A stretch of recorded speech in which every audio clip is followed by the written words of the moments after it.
La souffrance.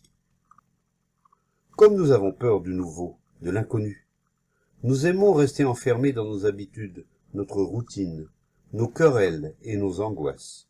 Nous aimons penser à l'aide des bonnes vieilles formules, prendre la même route, voir les mêmes visages et connaître les mêmes tracas. Nous n'aimons pas rencontrer des étrangers, et lorsque nous ne pouvons pas faire autrement, nous nous sentons perdus et nous nous tenons à distance. Et comme nous avons peur de rencontrer un animal que nous ne connaissons pas, nous tournons entre les murs de notre pensée, et lorsque nous nous aventurons au dehors, nous transportons avec nous nos quatre murs. Nous n'en finissons jamais avec nous-mêmes, mais nous alimentons sans cesse le continu. Nous portons jour après jour le fardeau d'hier. Notre vie est un seul mouvement continu, et notre esprit est obscur et insensible. Il ne pouvait plus s'arrêter de pleurer. Ce n'était pas un chagrin contenu, mais un sanglot qui secouait tout son corps. C'était un homme assez jeune, alerte, et dont les yeux avaient eu des visions. Il fut incapable de parler pendant un moment, et quand il put le faire à la fin, ses paroles étaient encore entrecoupées de grands sanglots, qu'il ne cherchait pas à contenir et dont il n'avait pas honte. Enfin, il dit « Je n'ai jamais pleuré comme cela depuis la mort de ma femme. Je ne sais pas ce qui m'arrive aujourd'hui, mais cela m'a soulagé. Il m'est arrivé de pleurer autrefois avec elle, lorsqu'elle était encore en vie, et alors cela nous faisait du bien. Cela nous purifiait comme le rire. Mais tout a changé depuis sa mort. J'étais peintre, mais maintenant je ne peux plus toucher mes pinceaux, ni regarder les choses que j'ai faites. Depuis 6 mois, j'ai moi aussi l'impression d'être mort. Nous n'avions pas d'enfant, mais elle en attendait un, et maintenant elle est morte. Même maintenant, je n'arrive pas à y croire, car nous ne nous quittions jamais. Elle était si belle et si bonne. Que vais-je faire maintenant? Je m'excuse d'avoir pleuré comme cela, je ne sais pas ce qui m'a pris, mais je sais que cela m'a fait du bien. Ce ne sera jamais plus comme avant maintenant. Quelque chose a quitté ma vie. L'autre jour, j'ai pris mes pinceaux et je ne les reconnaissais plus. Autrefois, je ne les sentais même pas dans ma main. Mais maintenant, ils sont lourds, je ne sais plus qu'en faire. Souvent, je suis descendu vers le fleuve pour en finir, mais je n'ai jamais pu me résoudre à me jeter à l'eau. Je ne vois plus les gens, car son visage est toujours devant moi. Je dors, je rêve et je mange avec elle, mais je sais que ce ne sera plus jamais comme avant. J'ai essayé de me raisonner, j'ai essayé d'analyser lucidement ce qui m'arrive et de le comprendre, mais je sais qu'elle n'est pas là. Toutes les nuits je rêve d'elle, mais je ne peux pas dormir tout le temps, bien que j'ai essayé. Je n'ose pas toucher ses affaires et leur parfum me rend presque fou. J'ai essayé d'oublier, mais ce n'est pas possible. Ce ne sera jamais comme avant. J'aimais écouter, chanter les oiseaux, mais maintenant j'ai envie de tout détruire. Je ne peux pas vivre ainsi. Je n'ai plus revu nos amis depuis qu'elle est morte, car sans elle, plus rien n'a de sens pour moi. Que dois-je faire? Nous restâmes un long moment sans rien dire. L'amour qui devient de la douleur et de la haine n'est pas l'amour. Savons-nous ce que c'est que l'amour? Est-ce l'amour cette chose qui, si elle est frustrée, tourne en fureur? Y a-t-il l'amour là où il y a gain et perte? Quand je l'aimais, toutes ces choses cessaient d'exister. Je les oubliais complètement, je m'oubliais même moi-même. J'ai connu cet amour, et j'éprouve toujours cet amour pour elle. Mais maintenant, j'ai aussi conscience d'autre chose, de moi-même, de ma douleur, des jours, de ma misère. Comme l'amour a vite fait de se transformer en haine, en jalousie, en douleur, nous sommes perdus au plus épais de la fumée, et ce qui était tout près se trouve loin de nous. Maintenant, nous avons conscience d'autres choses, qui sont tout à coup devenues de la plus haute importance.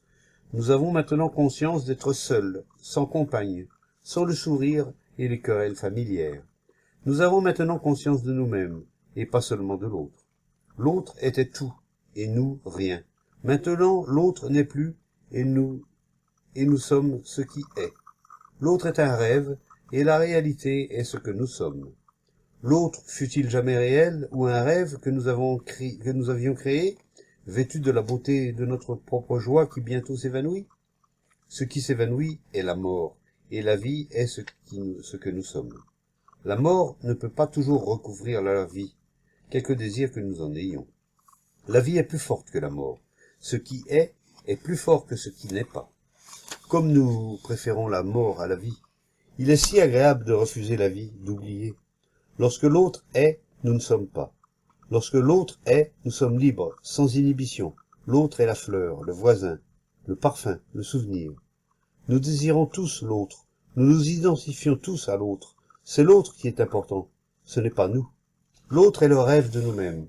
Et lorsque nous nous éveillons, nous sommes ce qui est. Ce qui est impérissable. Mais nous voulons mettre fin à ce qui est. Le désir de finir donne naissance au continu. Et ce qui est continu ne peut jamais connaître l'impérissable. Je sais que je peux continuer à vivre ainsi, entre la vie et la mort. Je ne suis pas bien sûr de comprendre ce que vous dites. Je suis trop hébété pour comprendre quoi que ce soit.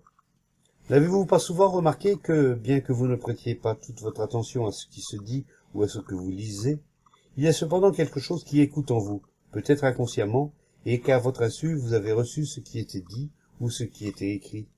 Bien que vous n'ayez pas pris le temps de contempler ces arbres, leur image se présente néanmoins subitement à vous dans tous ses détails. N'avez-vous jamais prêté attention à ce phénomène? Naturellement, vous êtes encore sous le coup de votre récent malheur, mais en dépit de cela, vous vous rappellerez ce que nous disons aujourd'hui, et alors cela pourra peut-être vous aider. Mais ce qu'il importe de comprendre est ceci. Lorsque vous ne serez plus sous le coup de ce choc, la douleur sera encore plus intense, et alors vous désirerez vous échapper, fuir votre désespoir. Trop de personnes, alors, désireront sincèrement vous aider à vous évader hors de vous-même. Elles vous offriront toutes les explications plausibles, toutes les conclusions auxquelles elles-mêmes ou d'autres seront arrivées, toutes sortes de rationalisations. Ou bien vous trouverez vous-même quelque échappatoire, agréable ou déplaisante, pour noyer votre chagrin. Jusqu'à présent, vous avez été trop proche de l'événement, mais avec le temps, vous rechercherez des consolations. La religion, le cynisme, l'activité sociale, ou quelque idéologie. Mais toutes les échappatoires, que ce soit Dieu ou la boisson, ne font qu'empêcher la compréhension du chagrin. Il faut comprendre et ne pas refuser le chagrin. Le refuser, c'est donner à la continuité, à la souffrance. Le refuser, c'est échapper à la souffrance. Pour comprendre la souffrance, il faut l'aborder directement, comme une expérience que vous faites, sans chercher à trouver un résultat déterminé. Si vous recherchez un résultat déterminé, l'expérimentation n'est pas possible. Si vous savez ce que vous voulez trouver, la recherche n'est plus une expérimentation. Si vous cherchez à vous débarrasser de la souffrance, ce qui est la condamner, vous ne pouvez pas comprendre son processus total. Lorsque vous essayez de surmonter la souffrance, tout ce qui compte pour vous, c'est de la fuir. Pour comprendre la souffrance, l'esprit ne doit avoir aucune action positive pour la justifier ou la surmonter. L'esprit doit être entièrement passif, silencieux et vigilant, afin qu'il puisse suivre sans hésitation le dévoilement du chagrin. L'esprit ne peut suivre l'histoire du chagrin s'il est enchaîné à un espoir, une conclusion ou un souvenir. Pour suivre le rapide mouvement de ce qui est, l'esprit doit être libre. La liberté n'est pas une chose qui s'obtient à la fin. Elle doit être là dès le commencement. Que signifie toute cette douleur? La douleur n'est-elle pas l'indice du conflit, le conflit de la souffrance et du plaisir? La douleur n'est-elle pas une preuve d'ignorance? L'ignorance n'est pas le manque d'information sur les faits. L'ignorance est la non-conscience du processus total de soi-même. Il y a souffrance tant qu'il n'y a pas compréhension des voies du moi. Et les voies du moi ne peuvent se découvrir que dans l'action de la relation. Mais ma femme est morte. Il n'y a pas de fin à la relation. Une relation particulière peut mourir, mais la relation ne peut cesser. Être, c'est être en relation. Et rien ne peut vivre dans l'isolement. Nous essayons de nous isoler à travers une relation particulière, et un tel isolement engendre inévitablement la douleur. La douleur est le processus d'isolement. La vie pourra-t-elle jamais redevenir ce qu'elle a été? Les joies d'hier peuvent-elles se répéter aujourd'hui? Le désir de répétition ne vient que de l'absence de joie dans le présent. Lorsqu'aujourd'hui est vide, nous nous tournons vers le passé ou vers le futur. Le désir de répétition est le désir de continuité, et dans la continuité, il n'y a jamais de renouveau. Il n'y a pas de bonheur dans le passé ni dans le futur, mais seulement dans le mouvement du présent.